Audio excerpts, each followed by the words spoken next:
उत्तराखंड के चमोली जिले में स्थित जोशीमठ के लोग आज सड़कों पर उतर आए हैं। दरअसल एक साल पहले 2023 में जोशीमठ के घरों में पड़ रही दरारों ने कई लोगों को बेघर कर दिया है, लेकिन इनकी मदद के लिए सरकार आगे आई और इन्हें विश्वास दिलाया गया कि सरकार इनकी पूर्ण रूप से मदद करेगी। लेकिन जब मदद करने की बारी आई तो पीड़ितों के हाथों में एक ऐसा फॉर्म थमा दिया गया जो उनकी समझ से बाहर था, जिस वजह से आज आपदा प्रभावितों ने जोशीमठ शहर में जोरदार जुलूस प्रदर्शन किया है।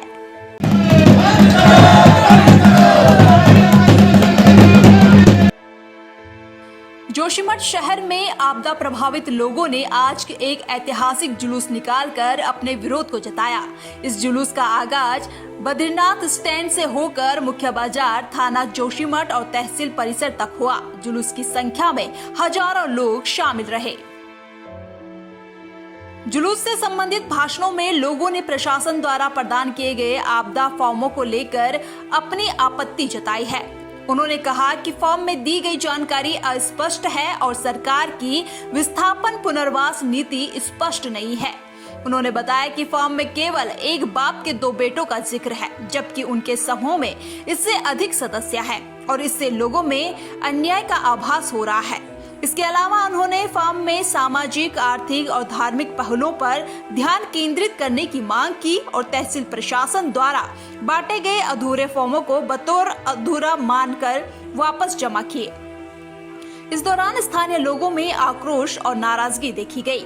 10 जनवरी 2023 से ये आपदा जोशीमठ वासियों पे हुई थी और उसके पश्चात 108 दिनों के आंदोलन के पश्चात जो मांगे पूरी हुई थी, उसमें केवल एक हमारा जो भवन का मुआवजा था वो जो पुनर्वास नीति के तहत तय किया गया, केवल एक ही नीति तय की गई और उसके बाद भी बहुत सारे हक हकूक, बहुत सारी चीज़ें इन जोशीमठ के निवासियों की, मूल निवासियों की रह जाती है। तो उसके संदर्भ में अब जब जोशीमठ क्षेत्र को 14 जोनों में डिवाइड कर दिया और असुरक्षित 14 क्षेत्र घोषित कर दिया गया, तो इस स्थिति में बहुत सारे लोग बेघर होने की स्थिति में आ गए हैं। तो उसी संदर्भ में आज जोशीमठ के मूल निवासियों के द्वारा ये एक शांतिपूर्ण जुलूस प्रदर्शन कहेंगे, इसे अभी शांतिपूर्ण है। अगर हमारी मांगें नहीं मानी जाती है तो इससे आगे अन्य जो कदम हमें उठाने होंगे उसके लिए हम तैयार हैं और हम जोशीमठ निवासी अपने हक हकूक की बातें कर रहे हैं।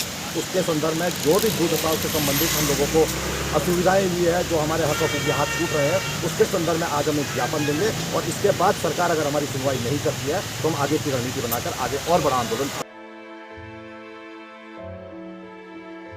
जोशीमठ में एक साल बाद भी आपदा प्रभावितों के लिए ठोस निर्णय न होने के कारण लोगों में नाराजगी और आक्रोश है। आज तहसील परिसर में आपदा प्रभावितों ने बिना फॉर्म भरे सैकड़ों फॉर्म वापस जमा किए, जिनमें लिखा गया था कि फॉर्म अपूर्ण है।